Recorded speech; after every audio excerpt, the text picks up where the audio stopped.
নমস্কার বন্ধুরা, আমি সুতপা লাড্ডু গোপাল লাইফস্টাইল চ্যানেলে আপনাদের সবাইকে স্বাগত জানাই। আজকে সম্পূর্ণ নতুন একটি ব্লগ। সামনেই আসছে মহাশিবরাত্রি, শিব ও রাত্রি, যার অর্থ শিবের জন্য রাত্রি। পুরাণ মতে দেবী পার্বতীর সঙ্গে এই দিন দেবাদিদেব মহাদেবের মিলন হয়েছিল।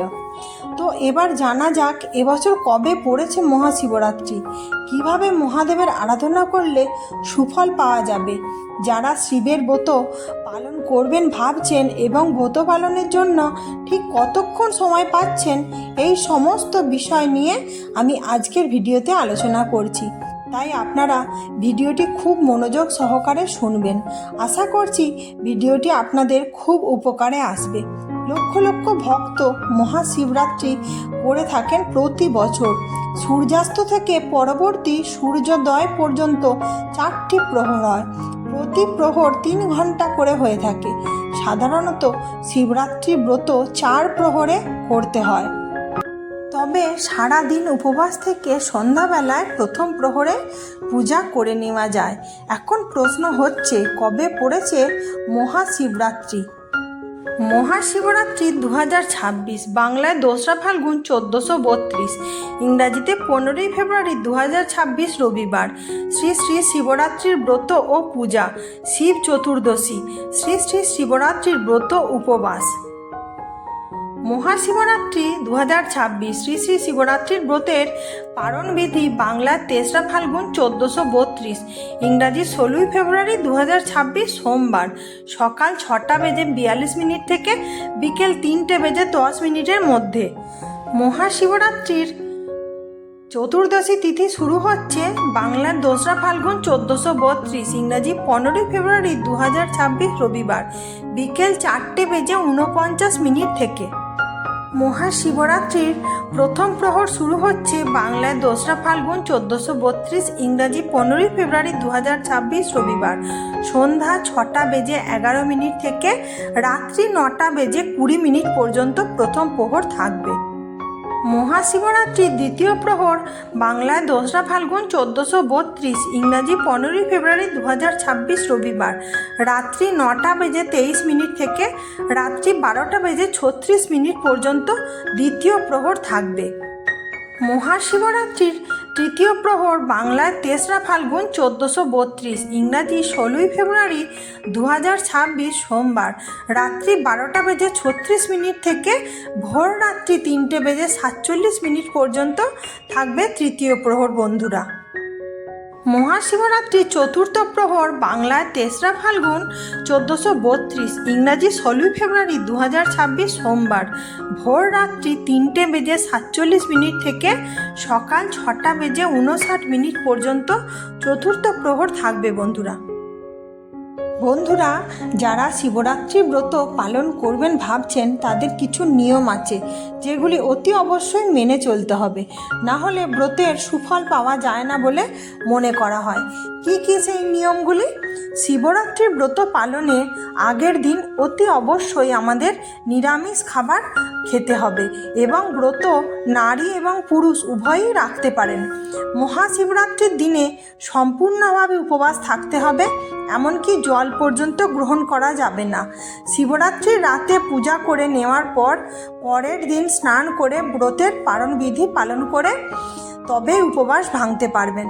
শিবরাত্রির দিন অবশ্যই নিজের গৃহর মন্দিরে মহাদেবের পূজা করে নিয়ে একবার হলেও বাড়ির নিকটবর্তী যে কোনো শিব মন্দিরে গিয়ে শিবের পূজা ও শিব দর্শন করা উচিত।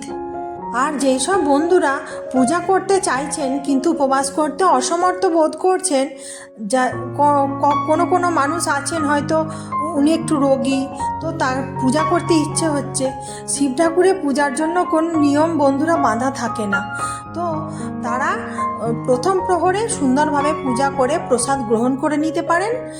আর যদি না পারেন তো আপনারা ফল, দুধ, জল খেয়ে আপনারা পূজা করতে পারেন। বাবা মহাদেব অল্পতেই সন্তুষ্ট হন। এই দিন দেবাদিদেব মহাদেবকে দুধ, দই, ঘি, মধু ও চিনি দ্বারা অভিষেক করানো অত্যন্ত শুভ এবং সবশেষে গঙ্গা জল দ্বারা অভিষেক করানো অত্যন্ত শুভ বলে মনে করা হয়। এই শুভ দিনে মহাদেবকে বেলপাতা, ধূত্র ফুল, ধুতুরা ফল নিবেদন করলে দেবাদিদেব মহাদেব অত্যন্ত প্রসন্ন হন। এছাড়াও কালসর্প দোষ থেকে মুক্তি পেতে শিবকে নীলকণ্ঠ ফুলের মালা বা নীলকণ্ঠ ফুল নিবেদন করলে খুবই ভালো ফল পাওয়া যায়। এই শুভ দিনে মহামৃত্যুঞ্জয় মন্ত্র পাঠ করলে সর্বরোগ থেকে মুক্তি পাওয়া যায়। এছাড়াও পরিবারে কোনো রূপ অশুভ প্রভাব পড়ে না বলে মানা হয়। মনে করা হয় যিনি শিব চতুর্দশীর ব্রত পালন করেন তার উপর যমেরও কোনো অধিকার থাকে না। মানা হয় শঙ্কর ভগবানকে অজান্তে পূজা করলেও মহাদেব সেই পূজা গ্রহণ করেন এবং ভক্তের সকল মনের ইচ্ছা পূরণ হয়ে যায়। ভগবান শিব অত্যন্ত দয়ালু, তার কাছে কিছু প্রাণ ভরে চাইলে তিনি কখনো তার ভক্তদের দূরে সরিয়ে দেন না। ভক্তের সমস্ত মনস্কামনা তিনি পূরণ করে দেন। মনে করা হয় শিবরাত্রির ব্রত পালন করলে সমস্ত বিপদ দূর হয়ে যায়, নিঃসন্তানের সন্তান লাভ হয়, সংসার থেকে কুপ্রভাব একেবারে দূরে চলে যায়। ফাল্গুন মাসের কৃষ্ণপক্ষের চতুর্দশী তিথিতে শিব ও দেবী পার্বতীর বিবাহ হয়েছিল। শিবরাত্রিতে সাধারণত সারা দিন রাত নির্জলা উপবাস থেকে 4 প্রহরে 4 বার বাবা মহাদেবের পূজা করা হয়ে থাকে। তবে সেক্ষেত্রে পূজার নিয়মগুলি কিছু আলাদা হয়ে থাকে। অনেকে আবার এই দিন সারা দিন উপবাস করে সন্ধ্যাবেলায় পূজা করে নেন। তবে যে যার মতো করে ব্রত পালন করলে সব থেকে ভালো হয়।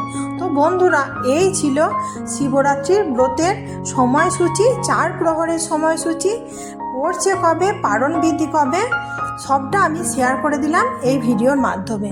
আর ব্রত পালন যারা করবেন ভাবছেন তো কি কি নিয়ম মেনে চলতে হয় সেই নিয়মগুলি আমি বিস্তারিত আলোচনা করে দিলাম বন্ধুরা। আর এই ছিল আমার ভিডিও। কেমন লাগলো অবশ্যই লাইক, শেয়ার, কমেন্ট করবেন। আজকে যদি আমার নতুন বন্ধু দেখে থাকেন আমার চ্যানেলটি সাবস্ক্রাইব করে আমার পাশে বন্ধু হয়ে থাকবেন। আর আমার যেই বন্ধুরা রোজের পূজা দেখেন তাদেরকে অসংখ্য অসংখ্য ধন্যবাদ। খুব তাড়াতাড়ি শিবরাত্রিতে শিব পূজার ব্লগ নিয়ে আসছি বন্ধুরা। আবার দেখা হবে নেক্সট একটা ভালো ব্লগে। ততক্ষণ পর্যন্ত আশা করি সকলে সুস্থ থাকবেন, ভালো থাকবেন।